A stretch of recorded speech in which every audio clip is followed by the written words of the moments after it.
So our next speaker is Dr. Kate McLean, who is professor of psychology at Western Washington University. And the title of her talk is Why We Need a Structural Approach to Understanding Identity Development. So Dr. McLean, please share with us your slide and your talk. Thank you. Great. Thank you so much. I assume someone will tell me if this doesn't look right. I really want to thank you, Anthony and Tony, for organizing, and also Sarah, who's behind the scenes making all the magic happen here as well. It's really lovely to be here, and I've enjoyed listening to the other panelists yesterday and this morning too. I have listed my email here. I'm going to be giving a largely theoretical talk, so more on the ideas than the data, although there are lots of data that are supporting what I'm talking about. So please feel free to email me or look on my website or OSF if you'd like to see those papers. But I'm going to be doing more of ideas today. What I want to talk about is taking a structural approach to identity development. And in the approach that I'm going to describe, it could really be used in any domain, so not just identity. And my colleagues and I have written about that. And I think this is resonant with some of the talks yesterday, especially is pushing developmental science to attend much more to structure than we have historically, as opposed to our pretty heavy focus on the individual.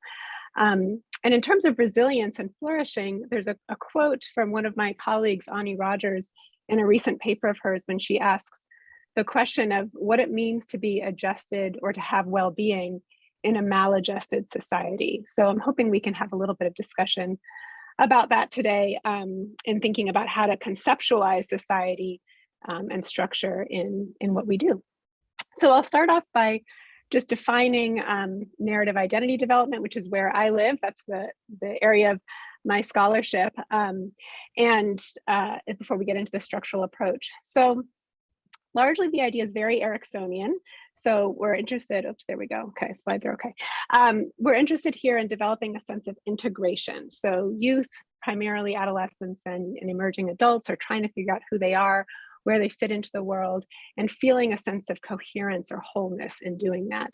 So when we think about integration, we think about this primarily in my world across time. So do we make sense across time? Do our past selves resonate with our current selves and what we hope for in our future? So a lot of the research in this area looks at this temporal component of integration. We also want to feel integrated across context. So here we all are in a professional context. Some of us are in our homes as we do this. Do we feel like our home selves and our work selves make sense or have some kind of integration or coherence, as two examples of two domains? And then we also want to think about how we integrate with or make sense with the culture in which we live. And I've bolded this here because this is what I want to talk about primarily today. And also because I would argue, at least in my field, this has received less attention than the other domains, partly because I think of measurement issues. So I'll be talking a little bit about that today as well. Narrative identity, once people have developed this sense of integration and feel that they make sense, have some kind of coherence, it's something that evolves. So we construct these meanings that we have of events that we've experienced. Autobiographical memory is usually the dominant variable of interest in this. So we look at how people construct their memories, make meaning of them. And then as we experience new things, those interpretations and meanings might evolve the way we interpret ourselves and our experiences. So it's a dynamic approach to studying identity development. And critically, we talked a little bit about this, particularly in Carol's talk yesterday, having this sense of integration, this sense of meaning that comes from thinking about one's personal experiences and autobiographical memories gives us some purpose. So in a very Ericksonian sense, once we know something about who we are, we know what our role is in our communities and what we're here to do. So not surprisingly, when you get into emerging adulthood and adulthood, you see that variation in the ways that people narrate their experiences, narrate themselves, are associated with well-being and psychological functioning.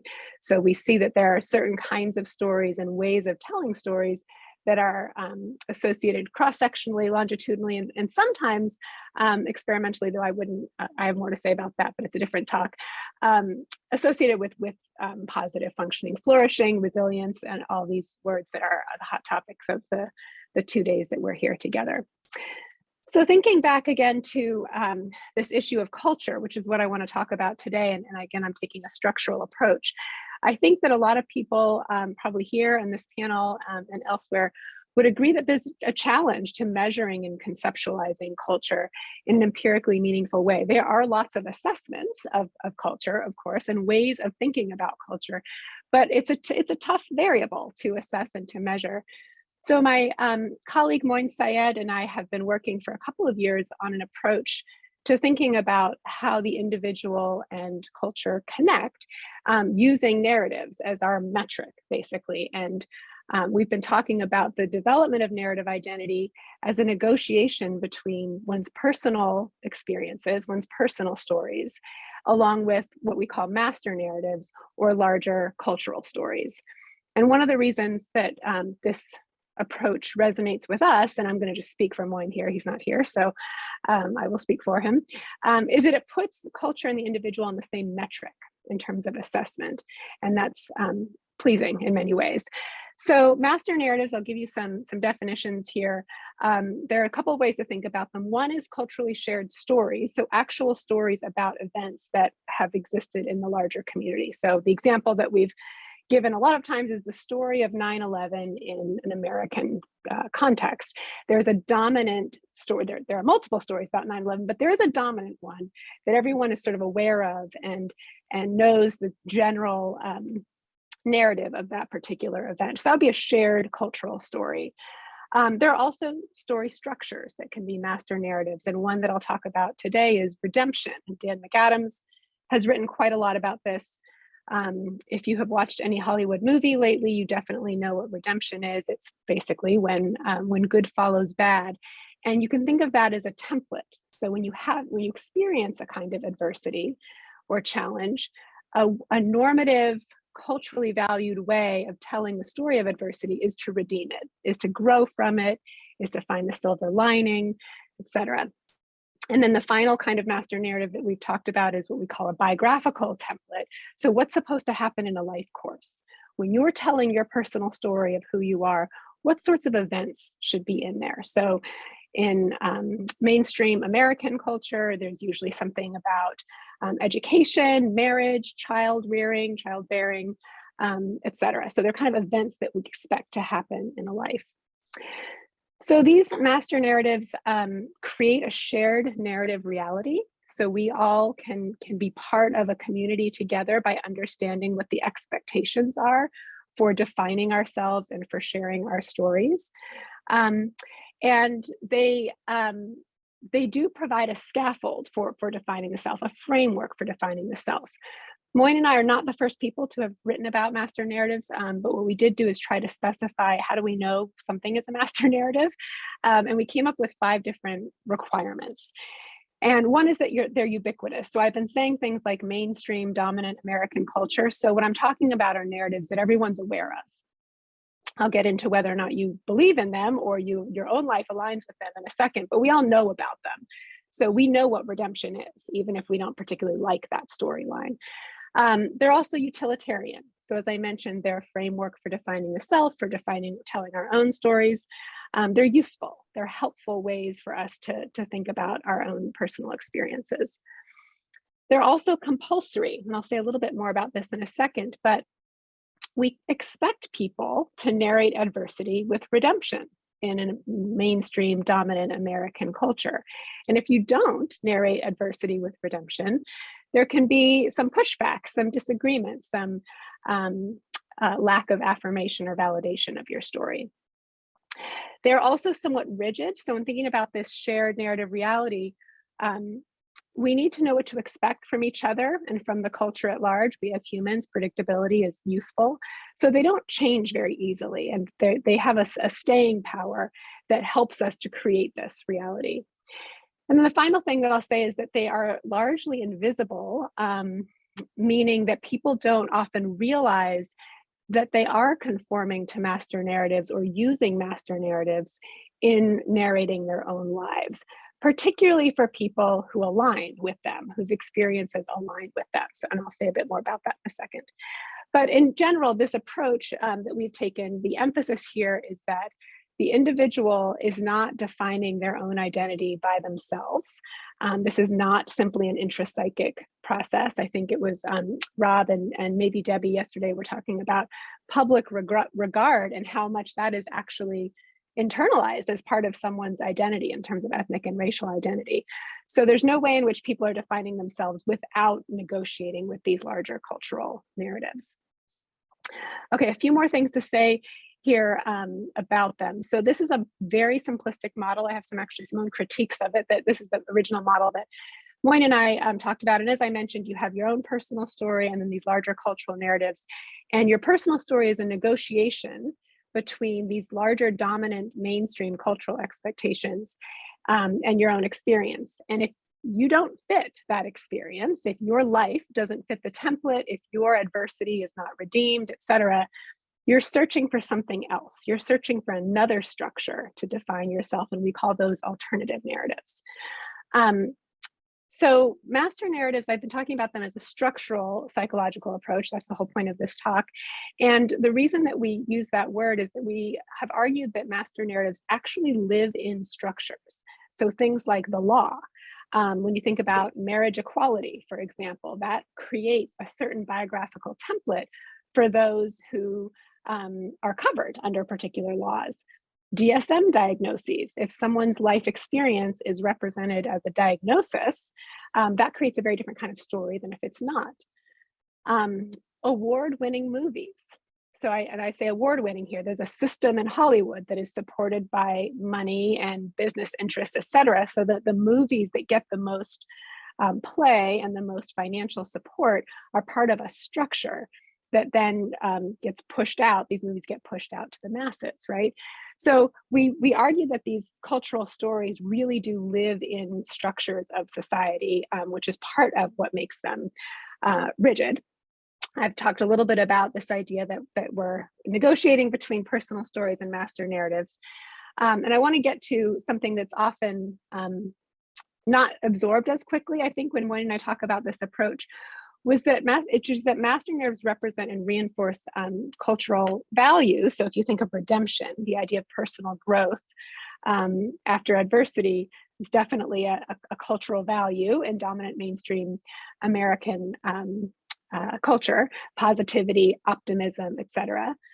And these values that are being reinforced with master narratives really do focus on issues of power. So master narratives are designed to maintain the status quo and to support and perpetuate systems of power. So when we think about redemption as a master narrative, the idea that someone can talk about their own personal growth after adversity puts a lot of responsibility on the individual to solve that adversity, right? So the story is, oh, this person experienced something terrible.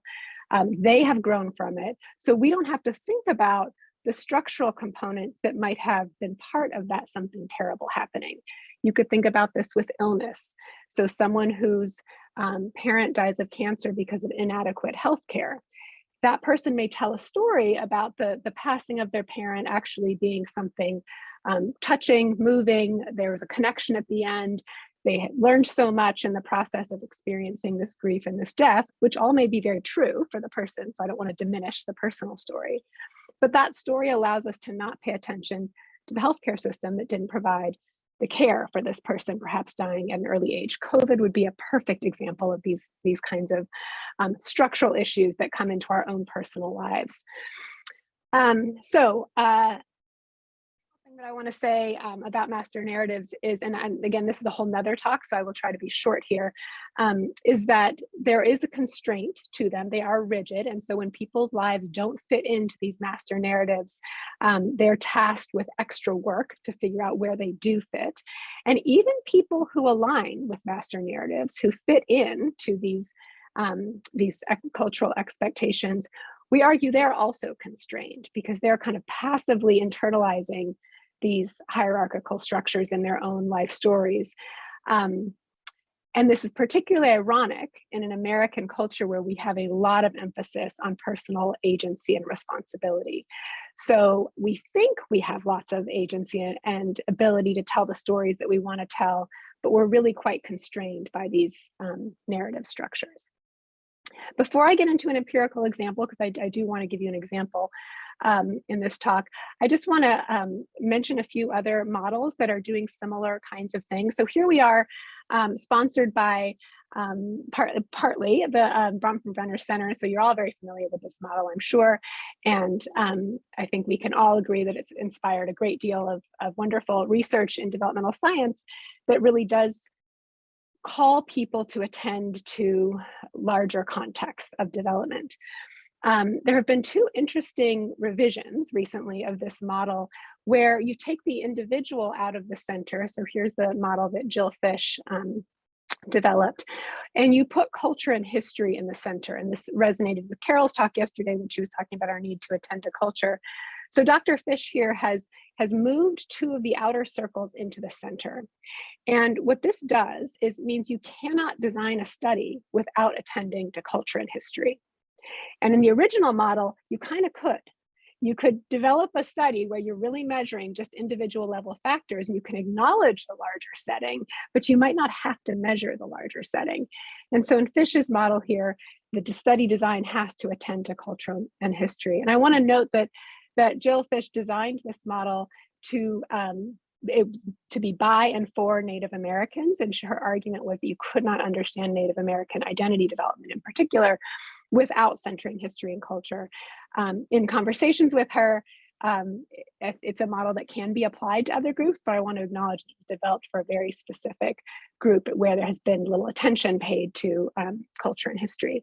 And then there's also a recent paper by Ani Rogers, who I mentioned in the beginning of my talk, where she did basically the same thing, but in a very different context. These two were working separately, where she centered the macro system. So again, you could not design a study without paying attention to these issues.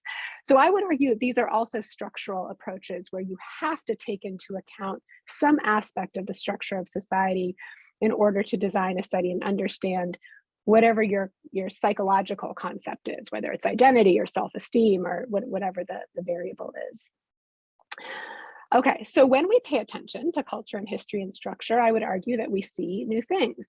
So I will give you an example, and perhaps this will resonate also with, I think maybe the next talk or the last talk, Paul's talk today. This is some recent research that I'm doing with my colleague, Nick Westrait. And we're developing a line of research centering culture and history within the LGBTQ+ community using stories, of course, using narrative examples. So here's what it means to take this approach to this particular community in question. So here's what we're centering culture and history means. We have to attend to a couple of things. One is the biographical master narrative of the mainstream life course that has excluded many in this community. So if you think about marriage equality, which is relatively recent, but also healthcare disparities, many other kinds of structural issues that have affected this or impacted this community differently. Significant economic, social, and health disparities, I'm repeating myself here, that have impacted this community differently. And building on what Dr. Sellers and Dr. Rivas Drake said yesterday, we also, in taking a structural approach, have to acknowledge the resourcefulness and resilience of this community. So we need to think about the history of this community and the strength that has been built often in response to these structural inequities. If you think, for example, about the AIDS crisis and what we have all benefited from in terms of vaccine development in COVID, a lot of that stemmed from work within this community, advocacy within this community around how the NIH does drug development. So we have to consider that history and the culture of this group if we're going to understand individual identity development. So Nick, my colleague, has used this term, this idea that stories are a developmental resource. So access to stories is critical to understanding oneself as part of a larger group.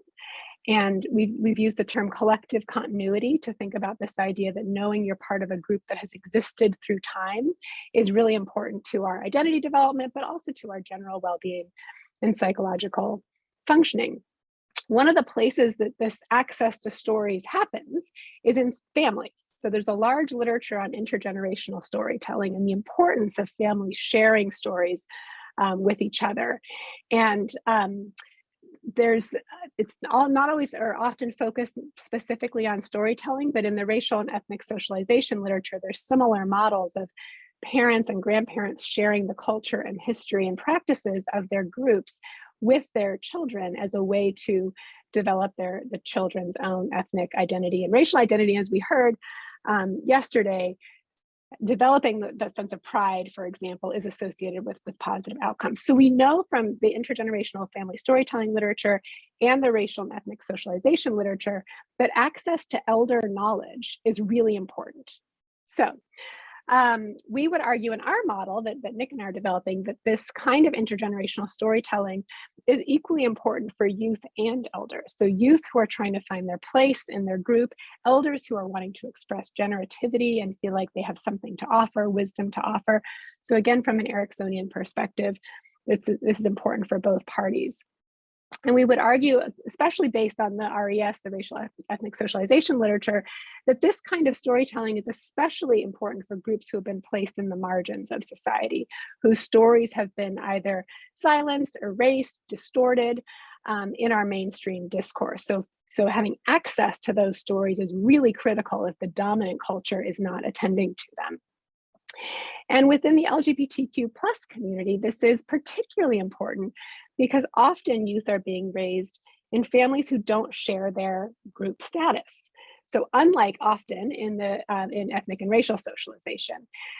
So there's a concept of epistemic injustice, and which can be applied here of not having access to this knowledge is going to be particularly problematic for members of this community. Okay, so some very preliminary data that we're actually writing up as we speak that I wanted to share with you. So what we know right now, so we had to really start at the beginning. There's not been very much research here. So what we know, first off, is that intergenerational contact in the LGBTQ plus community is not common. So we're not seeing a lot of elder youth contact. However, it's desired. People want it on both ends of the spectrum. We also see that in youth in particular, and this is actually coming from one of my current students' thesis, Kit Turner, that there's understanding that there is a history, a collective history that has stories and values and practices, but many youth are reporting that they don't have access to it or that the access they have is distorted in some way. So it's interesting to me to hear so many of them say that what they're getting on the internet is not satisfying to them in terms of access to this knowledge. And then we also know in cross-sectional correlational designs that when intergenerational contact does occur in the context of storytelling, so when people are sharing and receiving stories, this is particularly associated with psychosocial development, well-being, and identity in particular. So it's not just the contact, it's the sharing of stories that seems to be really critical. What we also know from our volunteer work, or really Nick's volunteer work, a little bit of mine, in the community, is that this intergenerational contact comes with some obstacles. So even the terminology, so many of our youth use the term queer, for example, and many of our elders are not appreciative of that term.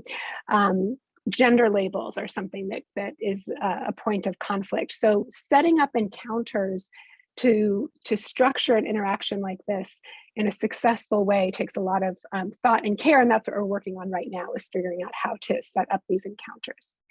So what I would argue in sort of closing up this the talk is that the promise of such an approach, of taking the structural approach to, in this case, psychosocial development, is that it bolsters both personal and collective continuity, a sense of belonging within the community for both youth and elders.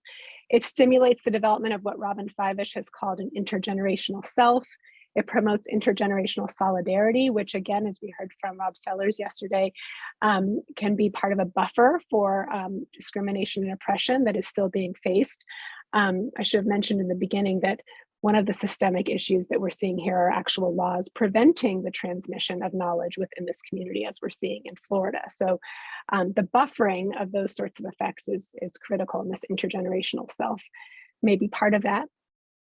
And then critically, I didn't talk about this in that triangle model of master and alternative narratives, but this creates an opportunity for alternative narratives to become more dominant, to become more heard, and potentially to be a part of structural change. And the risks of not taking such an approach are to have an ahistorical hyper-individualism, of course, to continue to focus only on the individual, placing the responsibility for flourishing on the individual. I would argue little opportunity for change in inequitable systems if we don't connect these two pieces of the puzzle. And then maybe at the most basic level, we're not understanding the full scope of the human condition. And as developmental scientists, I think that's our task. And we are missing quite a large piece of that when we don't do this. So I want to, again, thank the other panelists. I feel like they're, in some ways, I'm preaching to the choir here, at least in terms of the panelists. And my colleagues, I have lots of wonderful colleagues, but Nick and Moyne in particular for the work I presented here today, and my current students, and of course, funders, et cetera. So I look forward to any questions, and I don't know if we have time for that, but thank you. Thank you, Dr. McLean. We do have time for questions. So if you have questions, please drop them in the chat. Maybe I'll just take this opportunity as moderator to ask a question. I really enjoyed your presentation. It made me think of some of the points that were raised in yesterday's discussion. I particularly appreciate the point that the sort of broader stories, or what you're calling, master narratives, about the good life tend to be sort of heavily focused on these sort of individual, sort of dispositions like happiness and meaning, and that this sort of alternative narrative, this sort of focus on what you call a sense of belonging or connection to others, particularly people who sort of share this feeling of marginalization. And I guess two observations that I sort of want to draw out and kind of get your thoughts on is that, if I understand correctly, you seem to be arguing that this sort of experience of marginalization and kind of belonging is not just a kind of route to the good life. It's not so much a kind of a predictor of the good life. It's kind of an outcome, if you will, of what we might understand as the good life, at least in terms of these communities, which strikes me as being a really sort of, profound insight. I mean, we often think of the arrow going from kind of identity to well-being, but it seems to me that you're arguing that, identity as captured by these alternative narratives are the sort of very sources of well-being for those who feel marginalized. The second observation that I sort of heard from your talk is that it's kind of a double-edged sword, right? I mean, this sort of, you mentioned Debbie's and Rob's work on public regard, and how public regard can be a kind of mirror to how the mainstream views those in marginalized communities, and that while sort of identifying with a marginalized group can provide this sense of belonging, it also can sort of heighten awareness of things like structural racism. So I guess I just want to, do these observations actually, are they a fair assessment of what you've just said? And I don't know if you want to elaborate on them. Yeah, you're right in my sweet spot here. So on the first note, Moyne and I have actually just written a paper about the good life and this idea. And I meant to say this, I had it in my notes, and I kind of forget my notes when giving a talk. When Debbie talked about collective health, I was going to mention the concept of collective well-being as an outcome. What would happen if we changed the outcome variable to that? So absolutely, I think if we take this more structural approach, then we'd have to be thinking about the collective in some way, and that the health of the community is definitely part of what's impacting the health of the individual. The other thing I'll just note about that is one of the things that one of my what is the phrase when you're, one of the things I've been talking about a lot lately is the need for us to dial back and step back in our science and do a lot more descriptive work. And so the paper that Moyne and I just wrote was thinking, how would we define the good life if we started from the beginning. And if we included more people in our studies, more diverse groups, and we might get this sense of collective well-being or collective health or relational connection. And obviously, relationships are important to the good life, but I think that it's a different frame when we have different kinds of groups and different kinds of people in our science. So starting with more description of the phenomenon might really open up new ways of conceptualizing flourishing or resilience or whatever it is that we're interested in. Wait, and the second point was also really, oh, I know, the double-edged sword.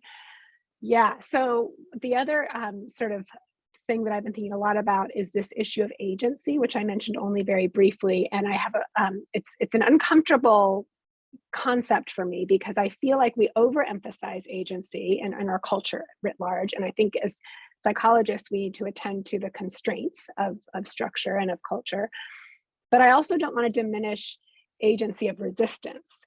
So people who are resisting these structures or oppression or marginalization, that's a real strength. But I also don't want the responsibility to be all on those who are resisting it. So it's this sort of dance of where's the line. So what I've been thinking a lot about lately is differences between assigning agency to those who kind of passively internalize these master narratives versus assigning agency to those who resist them. And it seems like there's a real ethical decision there to in terms of which one you emphasize, and also thinking more about the people who are passively internalizing master narratives, their responsibility for thinking about how a personal story of redemption might feel really good and authentic, but is part of maintaining this system of individual responsibility for happiness. So I don't know if that addresses exactly what you were thinking, but there's my responses. Oops, I think you're muted. Oh, I'm sorry, I'm muted. Yeah, no, thank you very much for elaborating on those points. It's really fascinating work.